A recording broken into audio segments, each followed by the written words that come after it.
할렐루야. 네, 오늘도 이 시간 주님을 예배하기 위해 이곳 가운데 모이신 여러분들을 주님의 이름으로 환영하고 축복합니다. 특별히 오늘은 속회 인도자 주간 찬양과 헌신의 예배입니다. 여러분, 속회는 감리교회의 자랑입니다. 또한 속회는 우리들의 사랑의 쉼터입니다. 이러한 귀한 속회를 인도하는 우리 인도자님들을 통해 하나님의 사랑이 먼저 부어져서 우리 속회 인도자님을 통해 우리 교회가, 우리 속회가 더욱 든든히 서나가기를, 사랑의 통로가 되시기를 주님의 이름으로 간절히 축복합니다. 오늘 이 시간 어떤 말씀으로 말씀을 나눌까 고민하던 중에요, 제가 최근에 묵상하고 고백하는 하나님에 대해서 나누고자 합니다. 혹시 여러분, 신은 죽었다라는 이야기를 들어본 적이 있으신가요? 네, 이 말은 독일의 철학자였던 니체가 한 말입니다.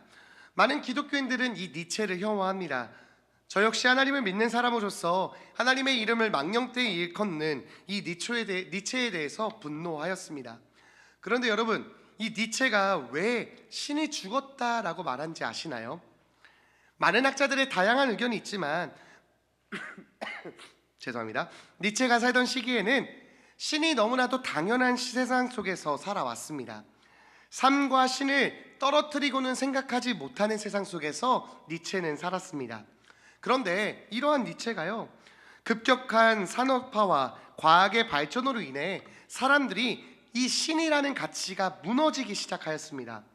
빠른 산업화는 믿음과 진리의 가치가 아닌 어떻게 하면 더 빨리 더 잘 살 수 있을지에 대해 이것이 중점이 되었습니다. 그리고 과학의 등장으로 진화론과 같은 이론들로 인해 신의 역할이, 신에 대한 그 역할과 신의 존재가 근본적으로 뒤흔들게 돼버린 것입니다. 삶의 방향성을 제시하던 그 신이라는 존재가 산업화와 과학의 등장으로 인해 부정되기 시작하자 그들의 삶의 방향성은 상실되게 됩니다. 지금까지 믿어왔던 삶의 가치가 흔들리면서 삶의 방향성을 상실한 시대가 되어버린 것입니다. 그래서 그 시대 속에서 니체는 신은 죽었다라고 표현한 것입니다. 단순히 신의 존재 자체를 부정하는 말이 아닌 삶이 추구하는 목적과 의욕과 가치도 없는 허무주의에 도달한 그 시대적 상황을 묘사적으로 표현한 것이 신은 죽었다라는 말입니다. 이해가 되시나요?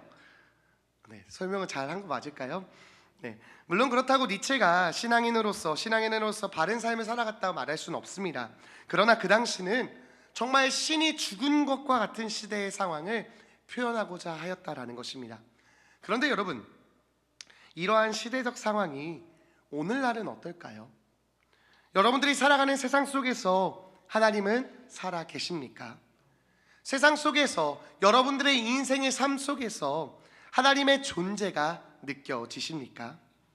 솔직히요, 오늘날 우리가 살아가는 세상 속 그 구석구석에서 하나님의 존재를 느끼는 것이 너무나도 어려워지고 있습니다. 정말 신이 죽은 것과 같은 말을 하는 수많은 사람들이 늘어나고 있습니다. 특별히 코로나19로 믿는다는 것을 밝히는 것을 꺼리는 시대가 되었고, 교회에 다녀도 다니지 않는다 말하는 것이 예의인 시대 속에서 우리는 살아가게 되었습니다. 그러다 보니 세상과 교회는 점차 분리되고 멀어지게 되었고, 세상과 하나님은, 세상과 교회는 완전한 분리된 세상 속에서 우리는 살아가고 있습니다. 그러나 여러분, 하나님은 정말 죽어 계십니까? 하나님은 정말 존재하지 않으십니까?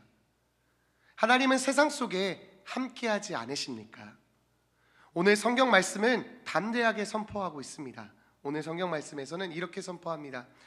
오직 여호와는 참 하나님이시요 살아계신 하나님이시요 영원한 왕이시라. 그 진노하심에 땅이 진동하며 그 분노하심을 이방이 능히 당하지 못하느니라. 아멘. 하나님은 참 하나님이십니다. 하나님은 살아계신 하나님이십니다. 하나님은 영원한 왕이십니다. 할렐루야. 정말 여러분, 하나님께서는요, 모든 신들 가운데 참되고 유일한 하나님이신 줄 믿습니다. 또한 살아계신 우리의 영원한 왕이십니다. 여러분, 정말로 그 하나님을 고백하십니까? 하나님은 살아계십니다.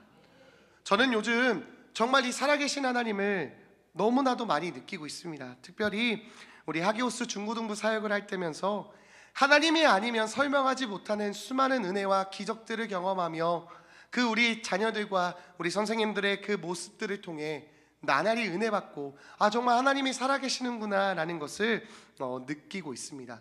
수많은 간증과 기적들이 쏟아지고 있습니다. 여러분, 하나님 살아계십니다. 지금도 여전히 여러분들 삶 가운데 함께 하시는 줄 믿습니다. 할렐루야. 그렇다면 도대체 무엇이 문제일까요? 하나님은 살아계시는데, 하나님은 함께 하시는데 왜 세상 속에서 하나님을 발견할 수 없는 시대를 살아가는 것일까요? 하나님은 분명 살아계신다면 왜 우리의 삶 속에서 그 하나님이 느껴지지 않는 것일까요? 여러 가지 이유가 있겠지만 저는 단 한 가지 이유를 나누고자 합니다. 여러분, 살아계신 하나님은 하나님의 말씀에 순종한 그 한 사람을 통해 나타납니다. 하나님은 한 사람의 순종을 통해 살아계심을 나타내십니다. 혹시 여러분 이 찬양 아십니까? 영재의 모습 속에 보이는 하나님 영상 아름다워라. 이 찬양 알고 계십니까? 여러분, 하나님은요 사람을 하나님의 형상으로 창조하셨습니다. 따라서 우리들을 통해 하나님의 지음받는 사람들을 통해 하나님의 형상은 드러납니다. 그런데 이 하나님의 형상이 죄로 인해 가려지게 되었고, 이 하나님의 형상이 죄를 씻고 그 형상을 회복하여서 믿음으로 순종한 그 한 사람을 통해 나타나는데, 삶 속에서 이 죄를 씻고 하나님의 말씀에 순종하는 한 사람이 없기 때문에 우리의 삶 속에선 신이 죽은 것과 같은 삶을 살아가게 된 것입니다. 여러분, 하나님은 살아계십니다. 그리고 살아계신 하나님께서는요 지금 이 시간 예배하는 여러분들을 통해 하나님의 살아계심을 증거하기를 원하고 계십니다. 기다리고 계십니다. 정말 우리 그 하나님의 말씀에 순종하는 한 사람이 되시기를 간절히 축복합니다. 여러분들이 살아가는 그 삶 속에서 하나님의 형상을 증거하며 하나님의 살아계심을 정말 나타내며 살아가는 여러분들이 되시기를 간절히 축복합니다. 하나님께서는요 여러분들의 그 순종을 통해 하나님의 살아계심을, 하나님의 능력을, 하나님의 역사하심을 세상과 삶 속에서 나타내기를 원하고 계십니다.